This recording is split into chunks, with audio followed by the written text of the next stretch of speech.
Hello friends, welcome to Manoshree channel. இந்த வீடியோவில் மக்கானி வந்து பொரி மாதிரி வறுத்துருந்தேன். அது ரொம்பவே சூப்பராக இருந்துச்சு. அது எப்படி செஞ்சேன்னு பார்த்துடலாம் வாங்க.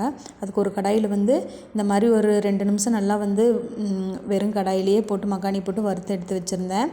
அதுக்கப்புறமா கொஞ்சமாக எண்ணெய் விட்டு அதில் மஞ்சத்தூள், மிளகாய்த்தூள், அப்புறம் கொஞ்சமாக ஜீரகத்தூள், மிளகுத்தூள் சேர்த்து கூடவே வந்து கொஞ்சம் கரம் மசாலா இருந்தால் சேர்த்துக்கலாம், இல்லாட்டி கொஞ்சம் சிக்கன் மசாலா வேணாலும் சேர்த்துக்கலாம்.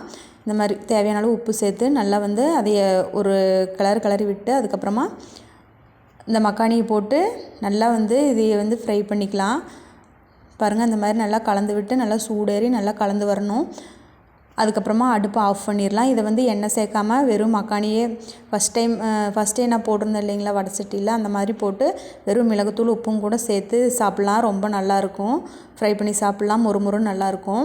இதில் நிறைய ஹெல்த் பெனிஃபிட் இருக்குதுன்னு சொல்கிறாங்க. இது குழந்தைங்களுக்கும் கொடுக்கலாம். நம்மளும் சாயங்காலம் ஸ்நாக்ஸ் ஏதாவது சாப்பிட்ணுன்னு தோணுச்சுன்னா இந்த மாதிரி செஞ்சு சாப்பிட்லாம். ரொம்பவே நல்லது. இந்த மாதிரி நீங்களும் ட்ரை பண்ணி பாருங்கள். இது உடச்சோன்னா இந்த மாதிரி ஒரு சவுண்டு வரும். அதான் பதம். அவ்வளோதாங்க. இந்த வீடியோ லைக் பண்ணி சப்போர்ட் பண்ணுங்கள்.